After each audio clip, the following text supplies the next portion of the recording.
Well, before the break, I asked, when was the last time a Democrat won Mississippi and Alabama in a presidential election? The answer, 1976. Jimmy Carter won both states. It's been all Republicans ever since. Congratulations to Jared from Athens, Georgia, who is the first to tweet the right answer.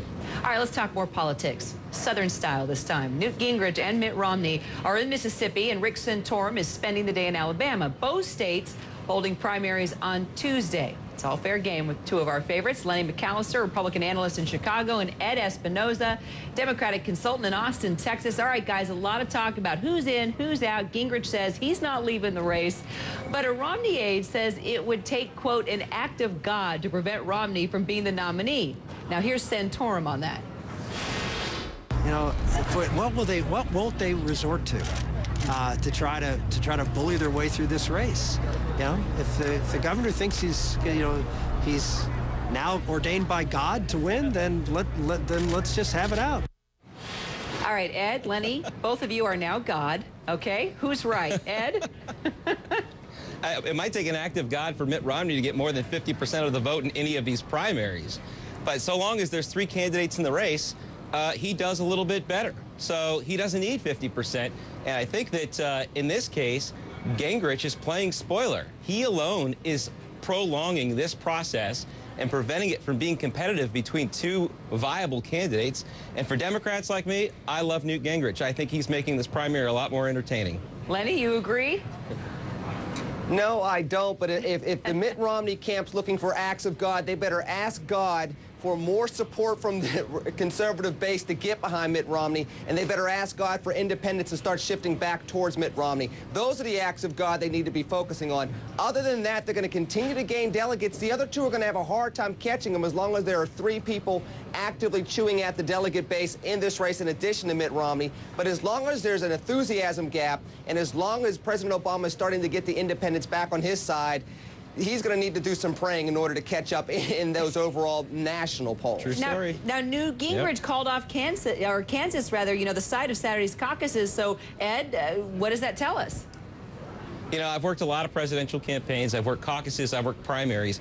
Caucuses are very difficult to organize. They're generally just for one election. For the president, you have to get your hardcore supporters out, you have to get them to vote, and there's nothing else on the ballot. It takes a stronger campaign organization to win in a caucus state or even compete in a caucus state than it does in a primary state. Gingrich has super PACs who can put up commercials in primary states and people will show up and do the work for him. Not so in a caucus state. Lenny, you agree? I agree with that, and on top of that, Newt Gingrich doesn't have anything to really give him momentum going into caucuses for people to speak up on his behalf. Let's say there were a debate on Thursday like we've had throughout most of this campaign. If there were a debate on Thursday where he can do very, very well, he can invigorate people going into those caucuses, probably would have more of a shot of doing something and doing some real damage there. However, at this point in time, with the way everything's structured, he might as well stay down south, make sure he wins those 2 southern states on Tuesday, and can claim more momentum moving through the rest of the month. All right, well, I got you both. I want to ask you about Obama. Go ahead, Ed. Yep. Oh, I was just going to say, Gingrich is much better at winning debates than he is at primaries, so Lenny's right on with that. All right. God, you guys are agreeing. Well, not down south. Down south, he's been doing pretty well. Let's talk Obama. You're probably going to disagree on this, okay? He's got this 17-minute video that is out now, and it's narrated by his huge supporter, Tom Hanks. Take a little listen to this, and I've got a question for you guys. Our time of standing pat, of protecting narrow interests and putting off unpleasant decisions, that time has surely passed. His advisors would ask where to begin. Which urgent need would he put first? All right, here's what's interesting. It's slick, it's dramatic, it goes back to that historic day, right, where President Obama broke so many barriers. He won the presidency of the United States. As you both know, there's been a lot of disappointed people with the president. So do you think this video will have any impact, this push, on those that have been disappointed with Obama and maybe might see this and think, oh, yeah, that's right. That's why I voted for him in the first place. I'm coming back. Lenny?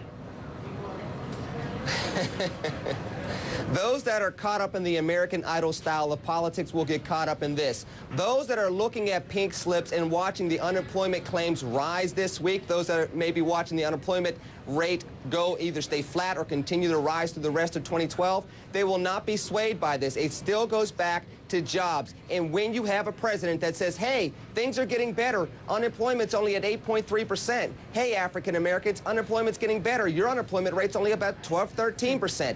That's not enough. If you're caught up in the things that get you all, you know, a throw up your leg, like Chris Matthews like to say, then yes, this is great for you. If you're living in America nowadays and you're looking at the unemployment rates, you're looking at the angst, you're looking at the tension, this is just a feel-good thing for 17 minutes, and that's it. Ed, are you getting a thrill up your leg, as Lenny put it?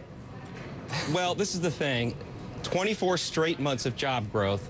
Higher than expected job growth in February, close to 1 million jobs in 4 months. You look at the record of accomplishment over the past 3 years, and this administration has had a lot of historic landmarks. But we live in a Facebook status update, GChat, Twitter world in a high-speed, in an era of high-speed media where information comes in bits and fragments. It's helpful to have videos like this that tell the whole story because we don't always get the whole story. Ed Espinosa, Lenny McAllister. Guys, thanks so much. That's fair game. Thank you. God bless. Thanks. Well, Michigan.